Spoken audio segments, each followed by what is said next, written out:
terima kasih. Assalamualaikum warahmatullahi wabarakatuh. Selamat pagi kita semua, salam sejahtera. Semoga kita selalu sehat di masa pandemi.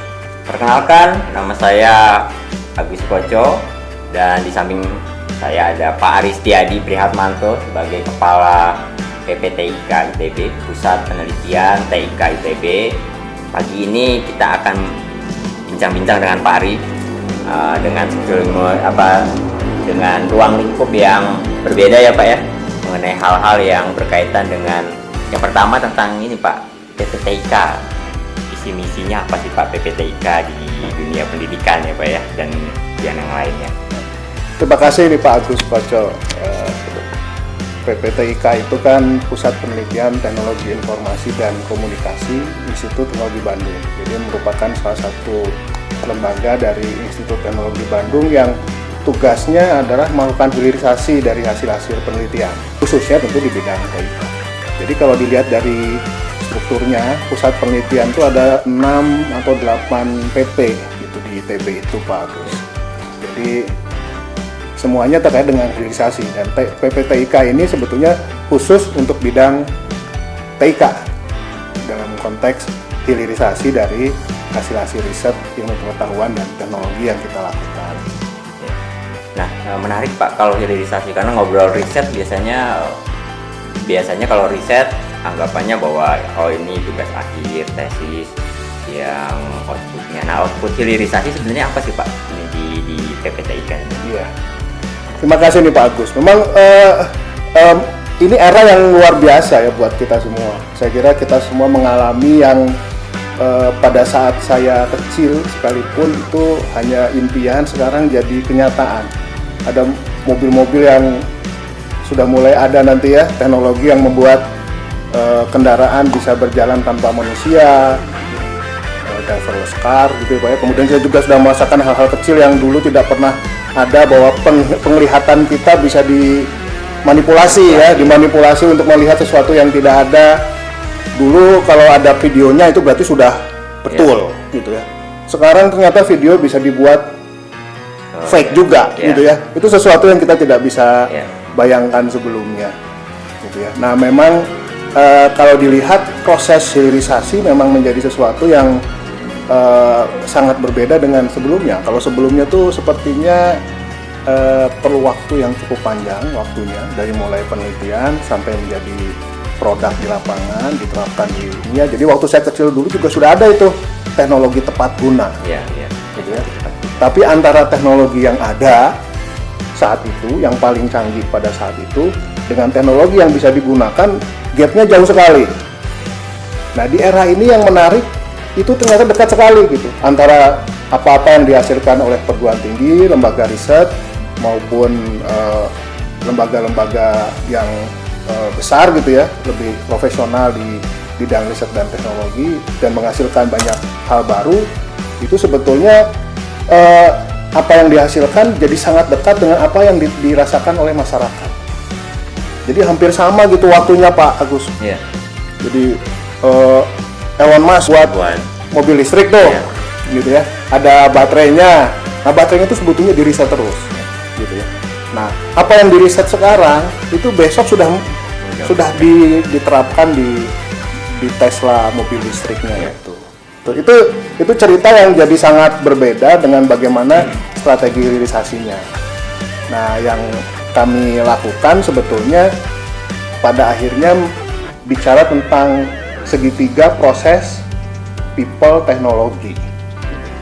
Nah, bagaimana segitiga proses people dan teknologi tadi bisa terus berevolusi sehingga menghasilkan optimal dari sisi tiga itu. Nah, teknologinya kita harapkan memang yang canggih-canggih.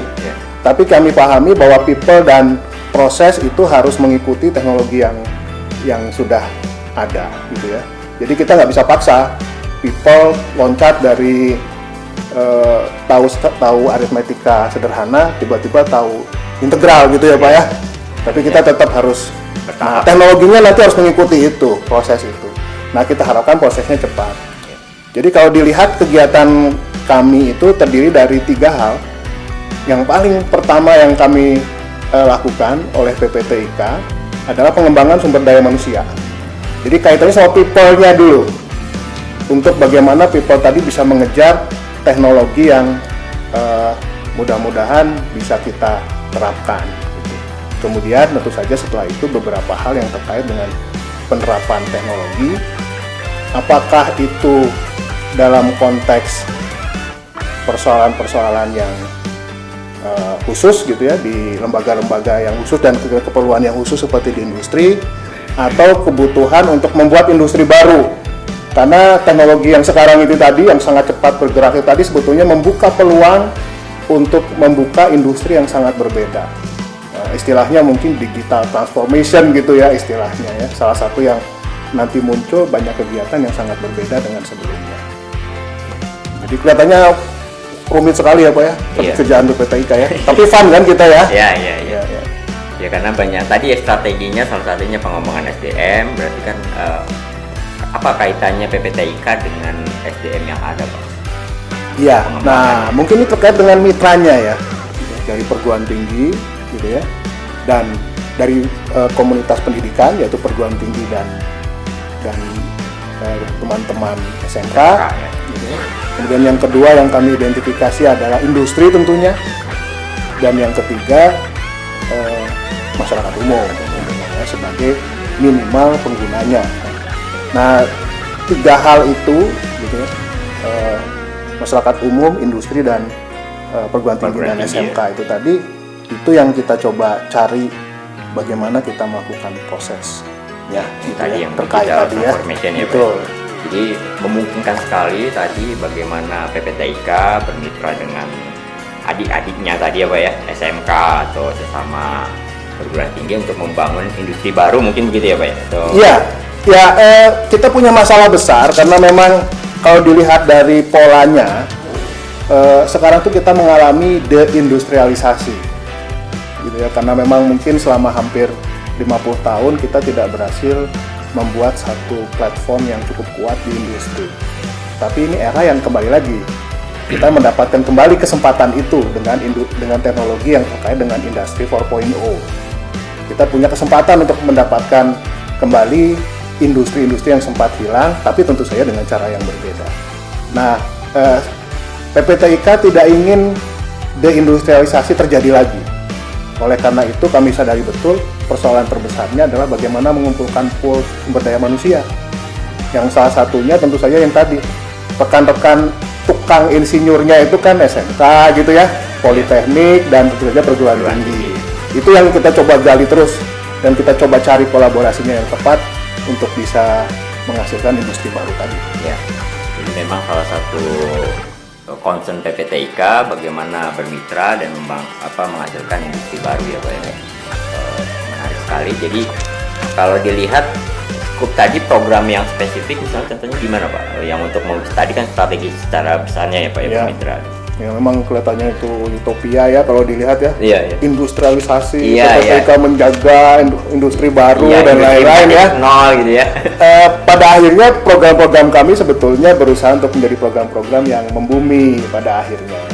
Ya kita lihat apa-apa yang ada di lapangan, kemudian kita coba cari cara untuk melakukan kolaborasi yang tepat gitu ya Pak ya. Nah kami percaya misalnya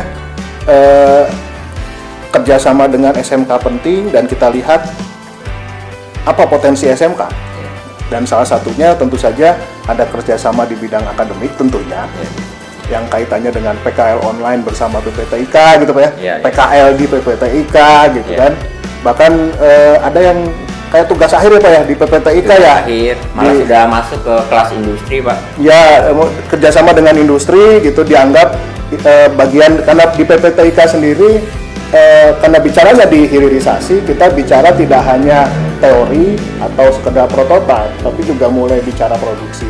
Dan kami memang mendorong SMK untuk bisa produksi, gitu ya, untuk menghasilkan industri baru yang bisa produksi dan berada pada posisi di era di industri 4.0 ini. Itu yang kita coba cari.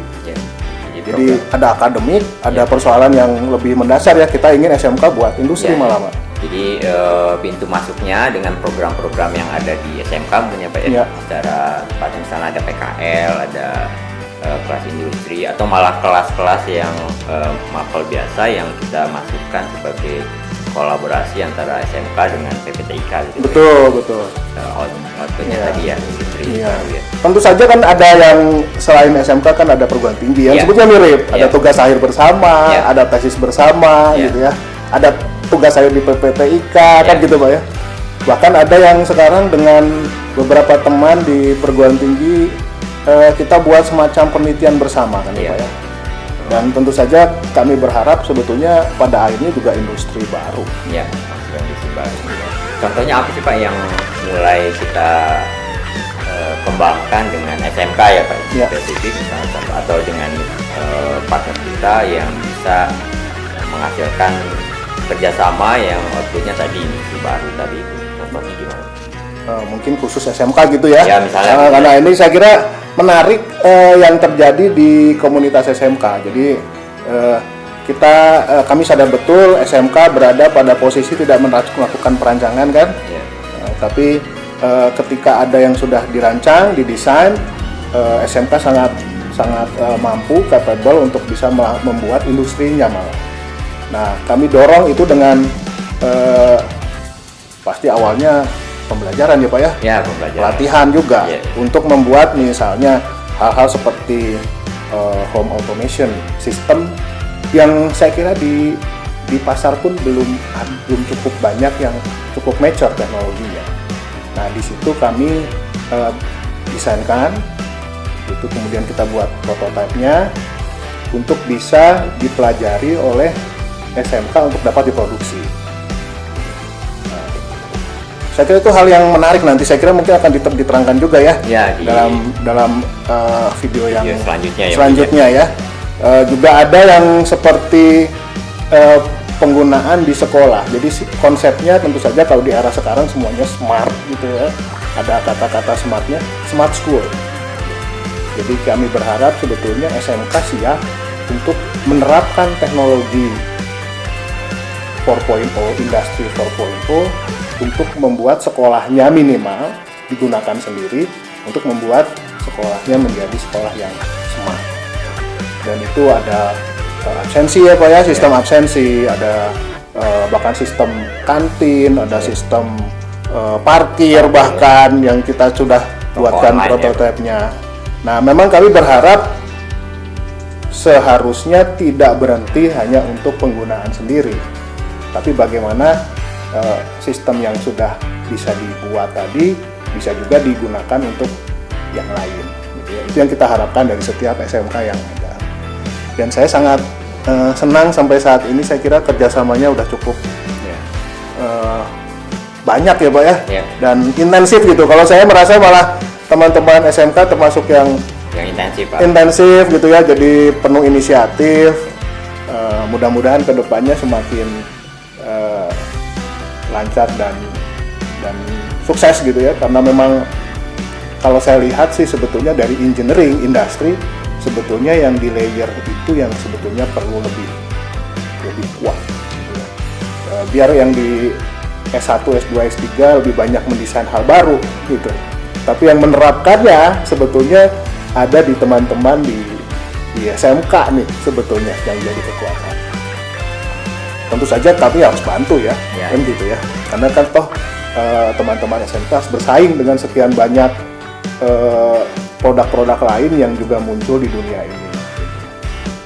Ayo kita bersama-sama. Apa bedanya Pak sistem yang kita kerjasamakan? Biasanya SMK saya yakin kalau buat 1-2 dalam proses pembelajarannya, misalnya buat home auto, mereka pasti bisa Pak. Nah, apa bedanya dengan kerjasama yang kita bangun berkolaborasi seperti ini?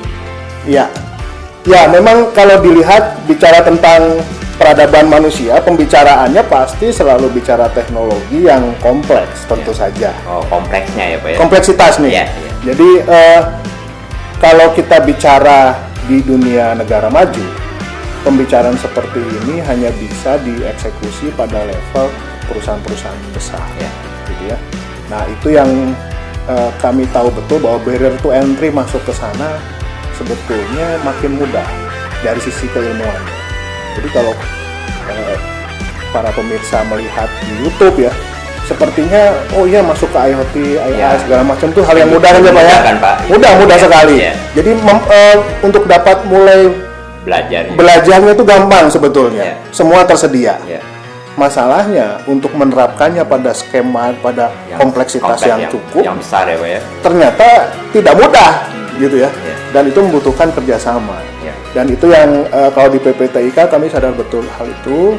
Dan PPTIK juga tidak mungkin melakukannya sendiri karena jelas tupoksinya bukan di situ kan gitu ya Pak. Jadi kami memang berharap kolaborasinya yang kuat.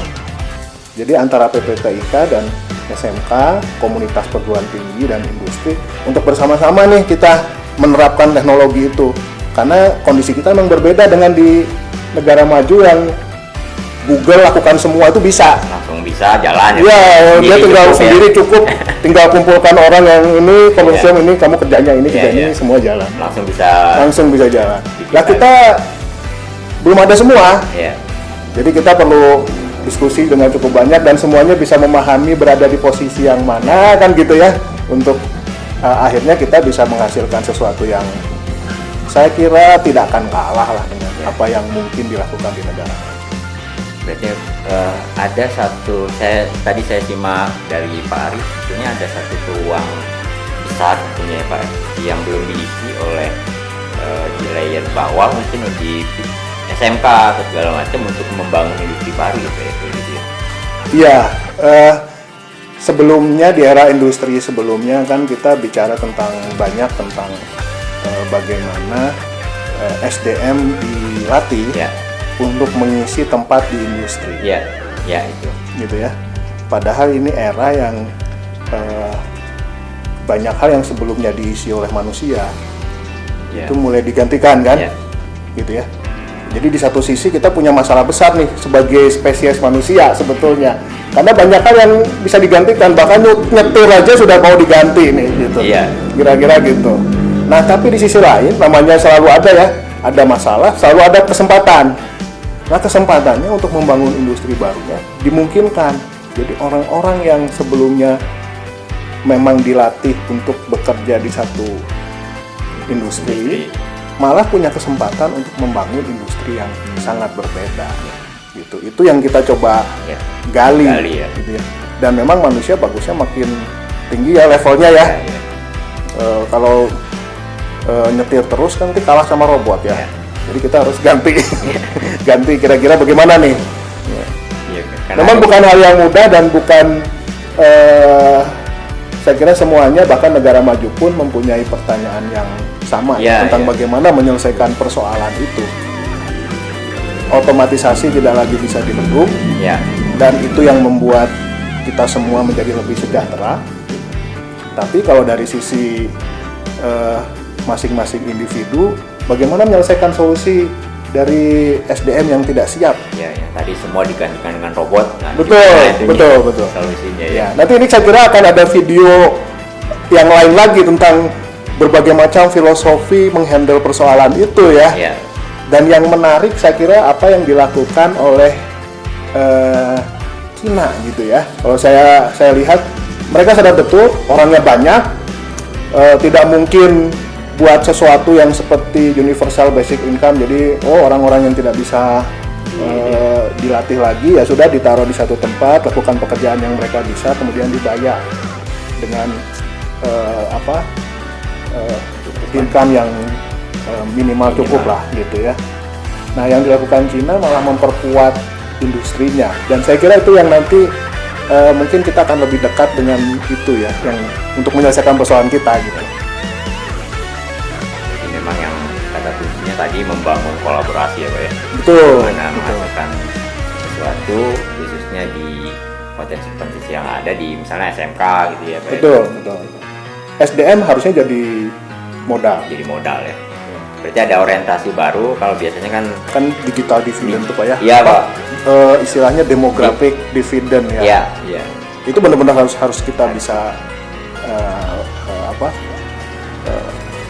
buat diwujudkan ya. Iya, di 2045 sebagai ini. Betul. Betul.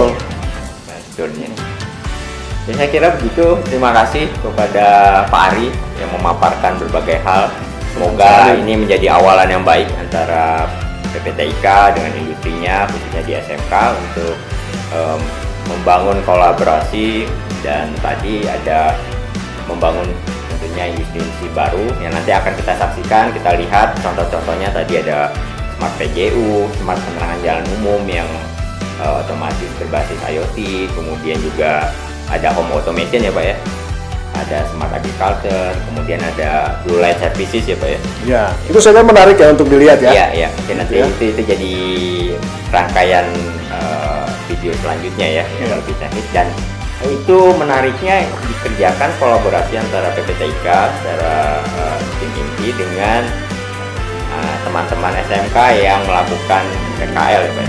PKL mix nih, online dan offline sebetulnya. Itu yang Ada berapa SMK Pak yang sekarang online tuh? Oh, kalau yang online itu SMP cukup banyak. Kalau total jumlahnya per bulan bisa sampai 1.000 PKL online. Nah, kebetulan ini Tentu saja PPTIK tidak akan punya cukup sumber daya untuk melakukannya sendiri, kan gitu ya. Jadi memang kerjasamanya penting. Iya, Pak. Ini sebetulnya kita punya kasus yang menarik bahwa e-learning dengan jumlah yang besar itu kalau dilakukan bersama-sama ternyata bisa ya. Dilakukan dengan cara yang berbeda ya Pak ya. Ya. Ini juga membuktikan kalau anak-anak teman-teman yang PKL dalam waktu yang singkat, kita cukup 2 bulan, 3 bulan bisa menghasilkan impress ya, prototipe yang sebetulnya tadi secara kompleksitas sebetulnya sudah siap ya Pak ya, untuk dikembangkan menjadi satu industri baru. Ya, mudah-mudahan ini menjadi hal yang awalan yang baik ya Pak ya, untuk ke depannya. Terima kasih. Assalamualaikum warahmatullahi wabarakatuh.